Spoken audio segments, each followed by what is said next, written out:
Hello po sa inyong lahat. Tara, samahan niyo ako mag-harvest ng pangsinigang today. Dahil napapaibig akong magsigang, kaya ayan, samahan niyo ako dito sa aking garden. Medyo maganda ang panahon ngayon, hindi masyadong mainit, kaya magandang magtambay sa aking garden. Pero bago ko mamitas ng aking mga gulay, tingnan muna natin itong mga magagandang bulaklak sa aking garden. O diba?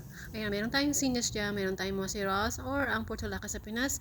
Ito naman ay hindi ako sure kung anong klase bulaklak siya, pero bigay siya ng aking kaibigan. Shoutout sa iyo from Ohio. So ayan, ang ganda nilang tingnan kasi makukulay, lalo na pag naaarawan. Ayan, ito naman yung aking mga oregano. Napatitig ako sa mga bubuyog kasi nakakatawa. Ayan, namumulaklak na yung aking oregano.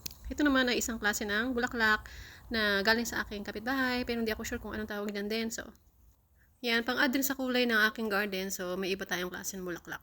O siya, tayo mag-harvest na. Unang talong guys na ating harvestin. Ang haba oh. Pwede na ito. Sige natin. Tada! Ito po yung iba natin. Palaking ko pa. Mag-harvest na rin tayo ng ilang kamatis na naghihinuga na. So, ayan, pang-add natin sa sinigang. Guys, medyo marami-rami yung ma-harvest kong kamatis today. So, isave na natin. Ayan. Nakakatawa lang mamitas ng kamatis pag ganitong sabay-sabay sila naghihinugan. Ang ganda sa pakiramdam. So, ayan. Meron na tayong ilang na-harvest. O, diba? Meron na tayong tray. Ang cute. Kumuha na rin tayo ng ilang beans. Dahil wala pa tayong sitaw for today. So, beans muna yung gagamitin kong pang gulay or sinigang. Kuha na rin ako ng ilang sibuyas dito. Ayan. Mamitas na rin tayo ng dahon ng kamote. Ayan, meron na tayong konting talbos, pang sigang. At dahil nakuntian ako sa na-harvest kong una, the next day ay namitas pa ako ng more eggplant or talong. Ayan, pang-add natin sa ating sinigang. Ang lalaki na nila, kaya kukunin ko na rin. So, mga 2 o 3 siguro ang kinuha ko dito. Yung iba iniwan ko para may chance pa silang lumaki. So, ayan sila.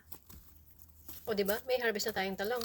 Nakakatawa kasi unang taon ko itong nagtanim ng talong. Nag-add na rin ako ng ilang beans na pwede nang ma-harvest. At ito pa ang isang klase ng aking sweet potato or kamote. Dinagdagan ko ng dahon yung aking. Let's get some chili. Ayan ang sibuyas. Mamimili tayo dito sa aking market. Potatoes, pang nilaga. Ayan, mag-inilaga din tayo guys. Kasi ayaw ni jowa ng sinigang. So, ayan. May cabbage na tayo sa bahay at ayan, ang ibang ingredients. Mag-add pa ako ng ilang sibuyas para sa ating nilaga. At dahil may nauna na akong kamuting na kuha last time at kamatis, ayan sila lahat sa aking tray. Ayan, nahugasan ko na sila lahat. Ang ingredients natin, sinigang at nilaga. O, diba? Ang kukulay nila, lahat yan, fresh from the garden. Ayan, mag-boil na tayo ng karne, pang sigang, ito naman pang nilaga. Ayan.